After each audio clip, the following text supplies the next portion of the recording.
Good evening बच्चों, आज class 9th का कुछ इतिहास का सब्जेक्ट है। ऑब्जेक्टिव और शॉर्ट क्वेश्चन है। चलो देखते हैं। गुरुत्वाकर्षण के सिद्धांत किसने प्रतिपादन किया था? न्यूटन ने। किसने पर गुरुत्वाकर्षण का सिद्धांत प्रतिपादन किया था? न्यूटन ने। मार्टिन लूथर कहाँ का रहने वाला था? जर्मनी का। मार्टिन लूथर कहाँ का रहने वाला था? जर्मनी का। यानी द्रव्यांतर के सिद्धांत की आलोचना किसने की? यानी विक्लिफ ने। द्रव्यांतर के सिद्धांत की आलोचना किसने की? विक्लिफ ने। ब्राजील की खोज किसने किया? कैब्राल ने। ब्राजील की खोज की कैब्राल ने। अमेरिका का नाम किसके नाम पर पड़ा? अमेरिकी वेस्पुकी के नाम पर। अमेरिकी वेस्पुकी के नाम भारत आने में किस भारतीय व्यापारी ने वास्को डी गामा की मदद की थी? कांजी मालम ने की थी। समुद्री मार्ग से विश्व का परिभ्रमण सबसे पहले किसने किया था? मैगलन ने। सबसे पहले किसने किया था? मैगलन ने। विश्व में सामान्यतः शताब्दी से 15वीं तक के काल को मध्य युग कहा जाता है, यानी पाँचवीं। मध्य युग का कहा जाता है पाँचवीं। नई दुनिया का पता कैसे लगाया? नाविक अभियानों के द्वारा। कैरोलिंगियन साम्राज्य का संस्थापक कौन था? यानी सरलमा था। पवित्र रोमन साम्राज्य किसको कहा जाता है? यानी कैरोलिंगियन साम्राज्य को।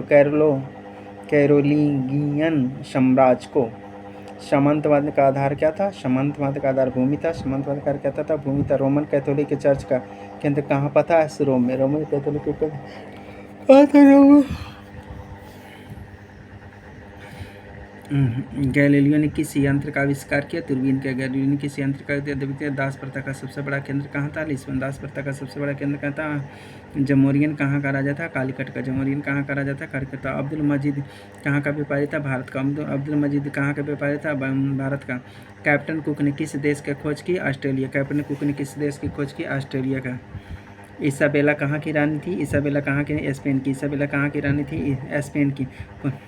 पुनर्जागरण का केंद्र कहाँ था? पुनर्जागरण इटली में था। पुनर्जागरण केंद्र कहाँ था? इटली में था। दूरबीन का आविष्कार कौन था? गैलीलियो। दूरबीन का आविष्कार कौन था? गैलीलियो। कोलंबस मूलतः किस देश का था? यानी जेनेवा का। कोलंबस मुख्य देश किसके था? जेनेवा का। वास्को डी गामा किस वर्ष भारत पहुंचा? तो 1498 में। वास्को डी गामा भारत किस बंदरगाह पहुंचा? कालीकट में। कैब्रल ने खाली स्थान की खोज ब्राजील की। कैब्रल ने किसकी खोज की? ब्राजील की। यानी कुबलाई खान कहाँ का निवासी था? यानी चीन का। कुबलाई खान कहाँ का निवासी था? चीन का। ऑस्ट्रेलिया की खोज किसने की? कैप्टन कुक ने। ऑस्ट्रेलिया की खोज किसने की? कैप्टन कुक ने। अगला प्रश्न अति लघुत्तरीय क्वेश्चन। इन यूरोप में मध्यकाल को अंधकार का युग क्यों कहा जाता है? तो मध्यकाल युग में असमानतावादी प्रवृत्ति था। इस काल न तो व्यापार वाणिज्य गतिशील था और न ही धर्म का स्वरूप उदारता एवं तथा मानवीय था। लोगों में अंधविश्वास था। यही कारण है कि यूरोप में मध्यकाल को अंधकार युग कहा जाता है। भौगोलिक खोजों में वैज्ञानिक उपकरणों का क्या योगदान था? वैज्ञानिक खोजों में वैज्ञानिक उपकरणों का क्या जाता है? नए आविष्कारों में समुद्री यात्रा तथा नौसेना के विकास तथा जुगमता तथा यूरोपीय ने कंपास का ज्ञान अरबों से सीखा था। नाव निर्माण तथा की खोज की पद्धति विकसित की तथा जिससे बड़े मजबूत जहाज बनाए जा सकते थे। दूरबीन के आविष्कार में तथा भौगोलिक अभियानों में काफ़ी मदद पहुंचाया। इस तरह से भौगोलिक खोजों में वैज्ञानिक उपकरणों का महत्वपूर्ण योगदान था। अगला क्वेश्चन है, भौगोलिक खोजों ने व्यापार वाणिज्य को किस प्रकार प्रभाव किया? तो नए देशों की खोज तथा व्यापारी परस्पर तथा क्रांतिकारी परिवर्तन लाए। उपनिवेशों में आर्थिक शोषण की यूरोप का देशों को समृद्ध होने लगे तथा मुद्रा व्यवस्था का विकास हुआ तथा हुंडी ऋण पत्र आदि व्यापारिक शाख का भी विकास हुआ। साथ ही व्यापार अपने स्थानीय तथा स्वरूप से विकसित होकर तथा वैश्विक रूप लेने लगे। भौगोलिक खोजों ने किस प्रकार का भ्रांति अब तोड़ा? भौगोलिक खोजों ने भौगोलिक ज्ञानों के संदर्भ में व्याप्त भ्रांतियों को तोड़ने का कार्य किया। इससे चर्च द्वारा प्रतिपादित अवधारणा को अंगुलियों उठने लगी कि तथा कालांतर में यूरोप में धर्म सुधार आंदोलन के प्रमुख कारण बना। और भौगोलिक खोजों ने लोगों को नए एवं तथा आविष्कारों का रास्ते पर खड़ा कर दिया तथा और पूर्व के सारे भ्रांतियों को तोड़ दिया।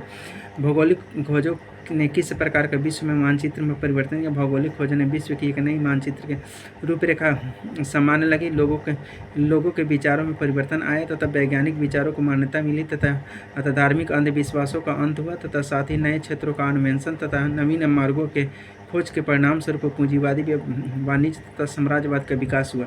अगला नेक्स्ट क्वेश्चन है, भौगोलिक खोजों का क्या तात्पर्य था? इससे किस प्रकार विश्व की दूरियां बनाई? लॉन्ग क्वेश्चन है। यूरोप के कुछ शासी नए नए देशों के खोजने के लिए तथा चिंतित हो उठे तथा इसके एक विशेष कारण तथा मध्य युग में परम में अरबी लोग थे, व्यापारी होते थे। वे एशिया के से माल लाद कर तथा यूरोप तक पहुँचाया करते। यूरोप जाने का जल और तथा स्थल मार्ग मुस्लिम देशों से होकर जाता है तथा जब इन मार्गों को यूरोप के व्यापारियों ने अपने तथा अधिकार में रखना चाहा तथा तुर्की शासकों ने तथा उसे ऐसा नहीं करने दिया, तो इसलिए नए मार्गों को ढूंढे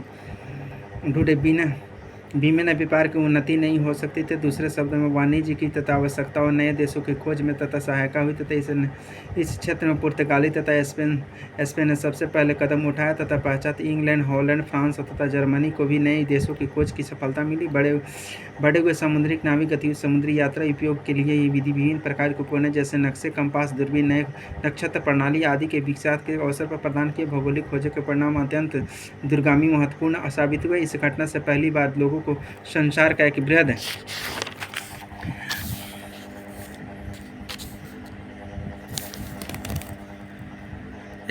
भूखंड का परिचित तथा विश्व के देशों में एक दूसरे से संपर्क नए तथा यूरोपीय देशों के एक दूसरे के समीप जल मार्ग के विकास तथा परिणाम यानी दूरियां तो कम हुई तथा वाणिज्य व्यापार में समृद्धि हुई।